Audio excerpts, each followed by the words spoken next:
결혼한 지 8년 차입니다. 아이가 둘이고 남편과는 맞벌이를 하며 지냅니다. 어느 집과 크게 다르지 않은 바쁘고 소란스러운 일상을 살고 있지요. 하지만 지금도 선명하게 떠오르는 장면이 하나 있습니다. 결혼 전 시댁에 인사드리러 처음 갔던 날의 기억입니다. 그날은 늦가을이었어요. 아침부터 거울 앞에 몇 번이나 섰다 나왔다를 반복했습니다. 긴장한 기색이 얼굴에 드러날까 최대한 평온한 표정을 지으려 애썼습니다. 남편은 괜찮다고 우리 엄마 좋은 분이라고 말했지만 마음은 쉽게 가라앉지 않았지요. 시댁은 아파트 1층이었습니다. 현관문 옆에 화분이 가지런히 놓여 있었고 베란다 안쪽으론 주황색 국화가 피어 있었습니다. 문이 열리자 중년의 여성이 나와 밝게 웃으며 인사를 건넸습니다. 아이고, 멀리서 오느라 고생했지? 어서 들어와요. 그분이 지금의 시어머님이었습니다. 실내는 따뜻했습니다. 보일러가 은은하게 돌고 있었고 장판 위엔 포근한 회색 러그가 깔려 있었지요. 거실 한쪽에는 결혼식 사진이 정갈하게 액자에 담겨 있었습니다. 아직 올리지도 않은 우리의 결혼식 사진도 그 곁에 놓일 수 있을까 생각했습니다. 그날 어머님은 참 많은 이야기를 하셨어요. 전처럼 어릴 때부터 남편이 얼마나 착했는지, 가족이 함께 여행 다녔던 추억, 그리고 자신의 부모님께 배운 집안 예절까지. 말투는 조곤조곤했고 눈빛은 부드러웠습니다. 차를 따라주시며 문득 이렇게 말씀하셨어요. 나는 며느리도 딸처럼 생각해요. 우리 집에 들어오면 당신도 내 딸이지요. 순간 가슴이 뭉클했습니다. 결혼이란 게 두 사람이 만나 하나가 되는 일이라지만 사실 그보다 어려운 건 두 집안이 어색하지 않게 어우러지는 일이잖아요. 그런데 그 말을 듣는 순간 어딘가 환하게 열리는 기분이 들었습니다. 정말 감사합니다. 잘 부탁드리겠습니다. 제가 그렇게 인사하자 어머님은 제 손등을 살짝 잡고 웃으셨어요. 편하게 지내요. 내 딸인데 뭘 어렵게 생각해요. 돌아오는 길에 그 말을 몇 번이고 곱씹었습니다. 결혼이 두려움보단 기대가 되기 시작했지요. 부모님께도 말씀드렸습니다. 엄마, 나 시어머니가 날 딸처럼 대해주신대. 너무 감사하고 나 진짜 복 받은 것 같아. 어머니는 그 말을 듣고 안도하셨습니다. 어휴, 시집 잘 갔네. 그 말이 제일 어려운 말인데. 그날 밤 저는 일기장에 이렇게 적었어요. 이 집의 딸이 될 수 있다면 나도 더 노력해야겠다. 진짜 가족이 되어야지. 시간을 조금 되돌리면 제 성격은 다소 조심스러운 편이었습니다. 싫은 소리를 잘 하지 못했고 불편한 상황에서도 웃고 넘기는 쪽이었어요.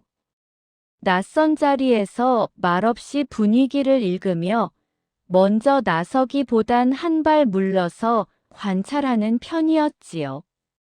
그래서였는지 연애할 때도 상대방의 말에 귀 기울이는 걸 중요하게 생각했습니다.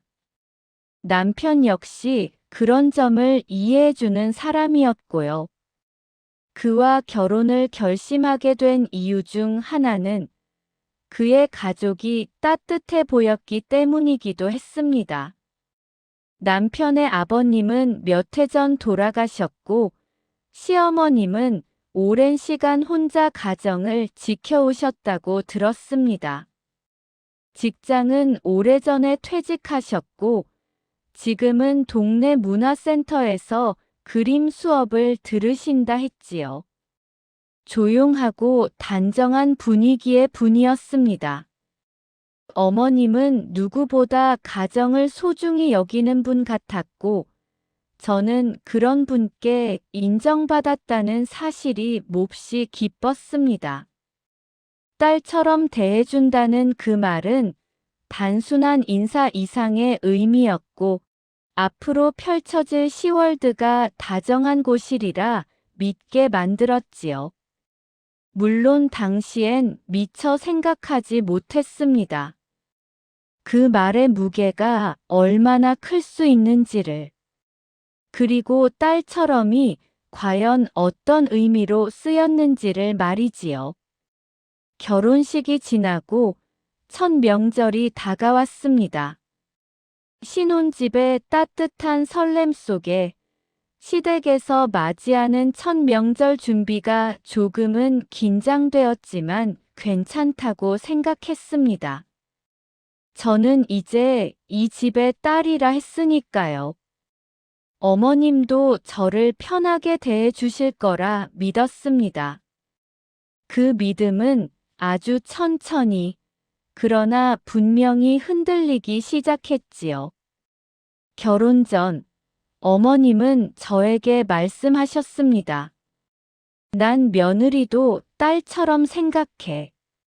우리 집에 들어오면 너도 내 딸이야. 그 말에 감동했습니다. 친정 엄마께 자랑도 했습니다. 엄마, 나 시어머니가 딸처럼 대해주신대. 진짜 좋은 분 같아. 엄마는 흐뭇하게 웃으셨습니다. 그러나 현실은 그 말과 달랐습니다. 결혼 후 첫 명절. 새벽 5시, 어머님이 조용히 방문을 여셨습니다. 이제 며느리가 됐으니까 일어나야지. 큰 집 먼저 가야 하잖니. 아직 어둑한 주방에 불이 켜졌습니다. 저는 얼떨결에 앞치마를 두르고 전을 부치기 시작했습니다. 시누이는 거실에서 드라마를 보고 있었습니다. 식사 시간에는 밥만 먹고 방으로 들어갔습니다. 저는 하루 종일 서 있었고 손이 쑤셨습니다. 속으로 되뇌었습니다. 딸처럼 대해주신다더니 왜 딸은 쉬고 며느리는 일할까? 그날 밤 남편이 밥상에서 제게 반찬을 집어주려 하자 어머님이 말렸습니다. 어이구, 남자가 왜 그런 걸 해?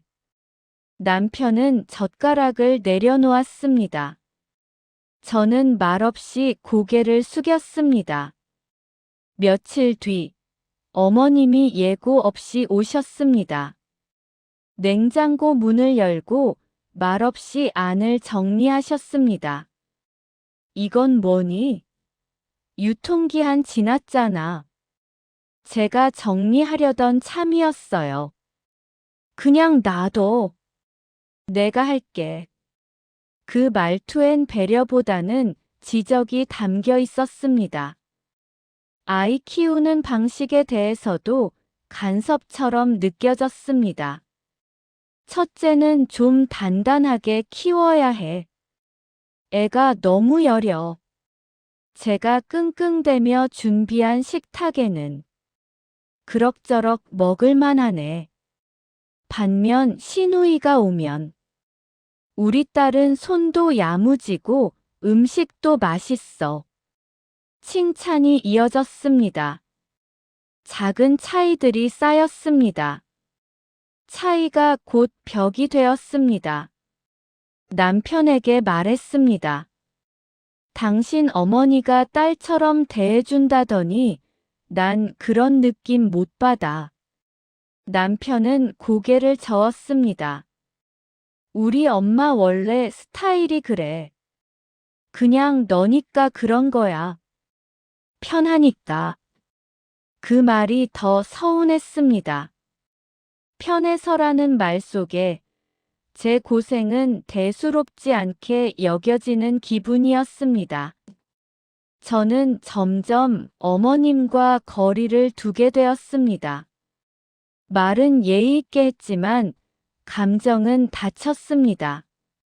오시기 전엔 마음이 먼저 긴장했고 표정은 습관처럼 무표정해졌습니다. 서로가 조심했지만 동시에 멀어졌습니다. 그 관계 속에서 저는 점점 지쳐갔습니다. 그리고 마음속에 조용히 다짐했습니다. 딸처럼이란 말은 더 이상 믿지 않기로. 그러나 아직 어딘가 마음 한구석에는 그 말이 진심이었길 바라는 작은 기대가 남아 있었습니다. 시간이 갈수록 마음의 거리는 점점 멀어졌습니다. 대화는 형식적이었고 웃음은 예의로만 남았습니다. 무언가 애써 맞추려 해도 결과는 항상 같았습니다. 마치 벽에 부딪히는 느낌이었습니다. 명절날 아침. 새벽부터 주방에 서 있었고 시누이는 여전히 거실에 앉아 있었습니다. 저는 도마 위를 바라보며 속으로 삼켰습니다. 이 집에서 진짜 딸은 누구인가요? 어머님은 늘 시누이에게는 우리 딸 잘한다 하셨고, 제가 한 음식에는 먹을만하네 한마디 뿐이었습니다. 남편에게 조심스레 말한 적도 있습니다. 당신 어머님이 날 딸처럼 생각한다고 했잖아. 그런데 왜 나는 계속 이렇게 느껴질까? 남편은 잠시 침묵한 후 말했습니다. 그냥 너니까 그러신 걸 거야. 믿어서. 그 말은 더 외로웠습니다. 믿는다는 게 왜 나를 힘들게 하나요? 어느 날은 아무 연락 없이 어머님이 오셨습니다. 김치 냉장고를 열고 말없이 안에 있던 반찬을 정리하셨습니다. 이건 다 버려야겠네. 맛이 갔네. 제가 할게요, 어머님. 그냥 놔둬. 내가 더 잘 아니까. 저는 뒤돌아서 조용히 한숨을 내쉬었습니다. 둘째 아이를 낳고 산후조리 중이던 날이었습니다. 남편은 출장 중, 첫째 아이는 열이 나고, 신생아는 계속 울었습니다. 새벽. 나는 바닥에 앉아 울고 있었습니다. 그때 초인종이 울렸습니다. 어머님이 오셨습니다. 한마디도 없이 조용히 부엌으로 가셨고, 미역국을 끓이고 아이 기저귀를 갈고 물수건으로 제 이마를 닦아주셨습니다. 그리고 돌아가시기 전 짧게 말씀하셨습니다. 내가 우리 집에 와줘서 고맙다. 딸처럼 대해주고 싶었는데 어떻게 해야 할지 몰랐다. 그게 미안해. 말없이 고개를 끄덕였습니다. 눈물이 흘렀습니다. 서툰 말이었지만 그 안에서 진심을 느꼈습니다. 그날 처음으로 어머님의 마음을 들여다본 듯 했습니다. 사소한 말들보다 깊이 남는 시간이었습니다. 이제 다시 시작할 수 있을지도 모르겠다고 작게 마음을 열어보았습니다. 밤은 조용했습니다. 아이들은 잠들고 거실 불만 은은하게 켜져 있었습니다. 하루를 마무리하고 앉은 자리에 마음이 가만히 스며들었습니다. 이대로는 안 되겠다. 무엇이 잘못된 건지, 어떻게 해야 하는 건지 정확히 알 수는 없었습니다. 하지만 하나는 분명했습니다. 이대로 마음을 닫고 사는 건 나도 그분도 너무 외로울 거란 걸. 그래서 먼저 작은 용기를 냈습니다. 그 다음 주말 어머님께 먼저 전화를 드렸습니다. 어머님, 혹시 이번 주에 시장 같이 보러 가실래요? 응, 그래, 그럴까? 잠시의 망설임 뒤 어머님은 짧게 대답하셨습니다. 그 대답만으로도 마음이 조금 따뜻해졌습니다. 재래시장은 여느 때처럼 붐볐습니다. 손에 손을 얹지는 않았지만 천천히 발걸음을 맞췄습니다. 싱싱한 채소 앞에서 어머님이 고개를 돌리셨습니다. 상추는 이 집 아저씨가 좋아하지. 그러네요. 아버님, 술안주용으로 좀 살까요? 어머님은 가볍게 웃으셨습니다. 오랜만에 보는 표정이었습니다. 그날은 짐을 나누어 들며 집으로 돌아왔습니다. 주방에 나란히 서서 반찬을 함께 만들었습니다. 저는 양념을 묻히고 어머님은 간을 보셨습니다. 조금 짜다. 근데 그래야 밥맛이 나지. 평소 같았으면 조심스러웠을 말이었습니다. 하지만 그날은 이상하게도 불편하지 않았습니다.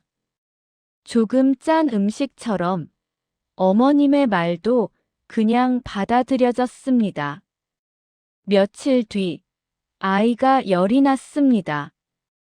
남편은 출장이었고 저는 아이를 안고 응급실을 다녀왔습니다.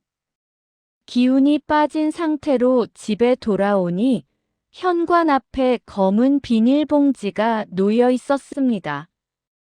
봉지 안에는 따뜻한 미역국과 삶은 감자, 사과 몇 개가 들어 있었습니다. 메모가 하나 붙어 있었습니다. 조심해서 먹여. 오늘은 기운 없겠다. 손글씨는 삐뚤었지만 마음은 정갈했습니다. 그날 밤 미역국을 먹고 아이는 조금씩 열이 내렸습니다.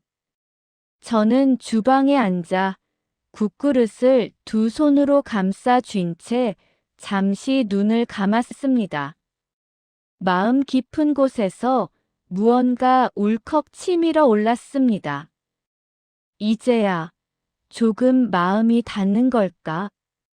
그 후로 작은 변화들이 이어졌습니다. 어머님이 오시기 전에는 미리 전화를 주셨습니다. 내일 들러도 될까? 뭐 사갈까? 아니요. 그냥 오세요. 있는 거 같이 먹어요. 어느 날은 제가 먼저 어머님께 전을 조금 싸드렸습니다. 그릇을 들고 가니 어머님이 살짝 당황하셨습니다. 너무 무리하지 마. 전 부치다 남은 거예요. 맛만 봐주세요. 어머님은 조용히 그릇을 받으셨습니다. 그리고 다음 날 깨끗이 씻긴 그릇에 손수 만든 나물 반찬을 담아 보내셨습니다. 밥 비벼 먹어. 바쁠 땐 이런 게 낫지. 감사 인사를 문자로 드렸더니 짧은 답장이 왔습니다. 먹어줘서 고맙다. 그날 어머님 생신이었습니다. 처음으로 제가 직접 밥상을 차렸습니다. 남편은 아이들과 케이크를 준비했고 작은 식탁에 조촐하지만 따뜻한 음식들이 놓였습니다.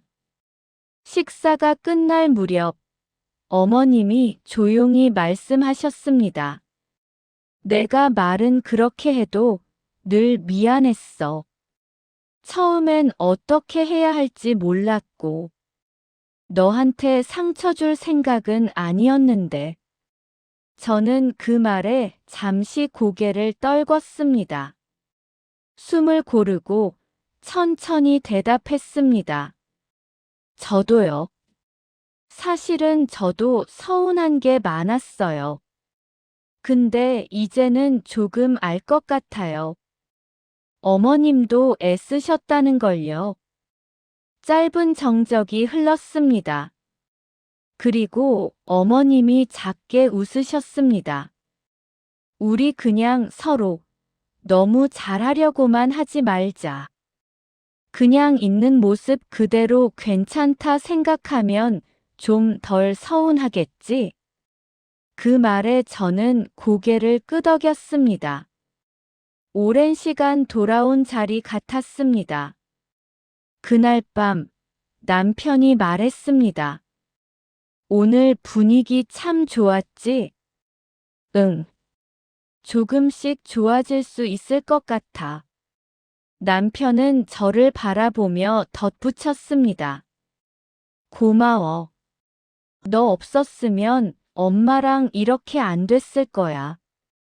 저는 고개를 저었습니다. 아니야. 어머님도 바뀌셨어. 우리가 서로를 이해하려고 노력했으니까 가능했던 거지. 이제 저는 압니다. 며느리가 딸이 될 수는 없을지도 모릅니다. 하지만 가족이 되는 건 불가능하지 않다는 걸요. 딸처럼 사랑받고 싶었던 마음은 이제 그분도 가족이라는 걸 받아들이는 마음으로 바뀌었습니다. 감정은 여전히 조심스럽고 갈등은 언제든 다시 올 수 있지만 서로의 틈에 손을 내밀고 조용히 기다릴 줄 안다면 언젠가는 따뜻한 마음이 전해진다는 걸 알게 되었습니다. 다음 명절이 다가오고 있습니다. 올해는 떡국을 같이 끓이기로 했습니다. 이번엔 새벽이 아닌 오전 10시 천천히 시작할 예정입니다. 그리고 저는 지금 그 시간이 조금 기대되고 있습니다. 겨울이 지나고 봄이 다시 왔습니다. 올해는 유난히 따뜻했습니다. 햇살도 바람도 작년 이맘때와는 조금 달랐습니다. 명절 준비를 시작하며 저는 어머님께 조심스럽게 먼저 물었습니다. 올해는 떡국 재료 같이 사러 갈까요? 그래. 작년처럼 둘이 가자. 대답은 짧았지만 그 안에 익숙한 따뜻함이 스며 있었습니다. 이제 어머님의 말에는 날이 서 있지 않았습니다. 그리고 저도 그 말 속 의미를 예전처럼 예민하게 받아들이지 않게 되었습니다. 시장에서 어머님은 늘 하시던 것처럼 물을 두드려 보셨고, 저는 옆에서 장바구니를 들었습니다. 한 집안의 어른으로, 또 가족으로 서로의 자리를 자연스럽게 나눴습니다. 이제는 이런 게 익숙하지. 어머님이 미소 지으며 물으셨습니다. 네. 옛날엔 왜 이렇게 어려웠나 싶어요. 나도 그랬다. 며느리 처음 드리고 어떻게 해야 할지 몰랐지. 처음으로 듣는 말이었습니다. 그 한마디에 오래된 오해의 실타래가 조금씩 풀리는 듯 했습니다. 명절 당일 아침, 집안은 고소한 전 냄새로 가득했습니다. 어머님은 익숙한 손놀림으로 전을 부치고 계셨고, 저는 옆에서 국을 끓였습니다. 예전처럼 새벽이 아니었습니다. 서두르지 않았고, 누군가 지시하지도 않았습니다. 이제 내가 없으면 명절이 안 돌아갈 것 같아. 어머님이 도와주시니까 저도 이렇게 하는 거죠. 짧은 대화 속에 서로를 인정하는 마음이 담겨 있었습니다. 그 순간이 소중하게 느껴졌습니다. 식사가 끝난 뒤 어머님은 조용히 말씀하셨습니다. 명절마다 고생이 많다. 나는 말로 잘 못해서 표현이 서툴렀다. 저는 고개를 들고 어머님의 눈을 바라보았습니다. 진심이 느껴졌습니다. 괜찮아요. 어머님도 저도 그냥 사람이니까요. 실수도 하고 마음도 늦게 가고. 어머님은 말없이 제 손을 한 번 잡으셨습니다. 그 손은 따뜻했습니다. 며칠 후 작은 일이 하나 있었습니다. 아이의 생일 파티를 준비하는 날, 어머님이 손수 만든 생선전을 들고 오셨습니다.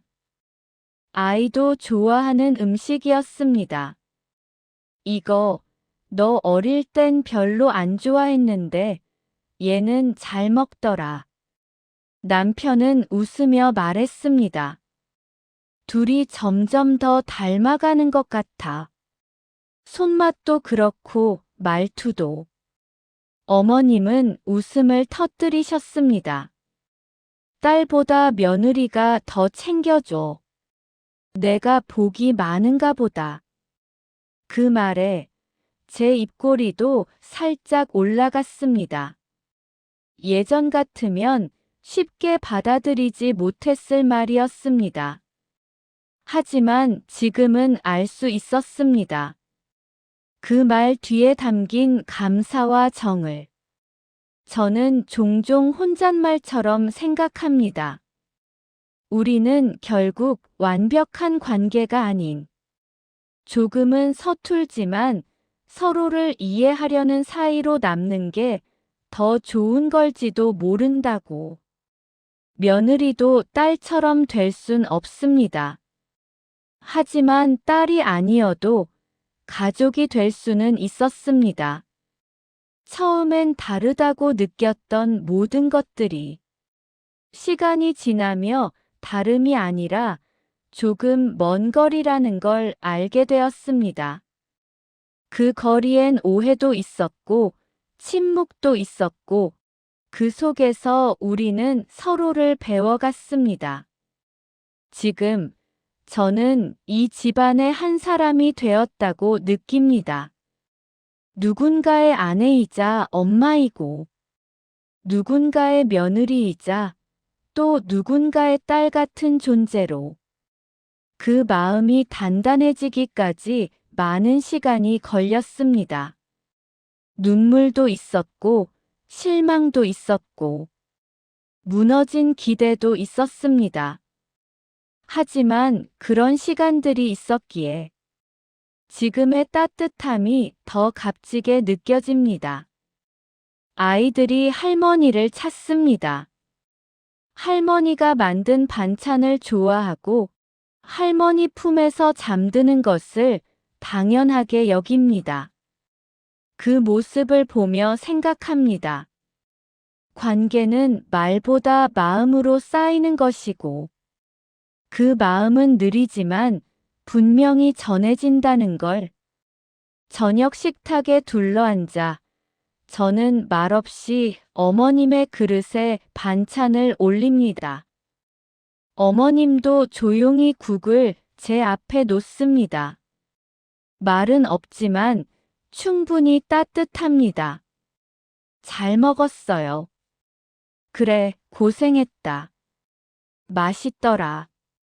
그 짧은 말에 담긴 무게를 이제는 알 수 있습니다.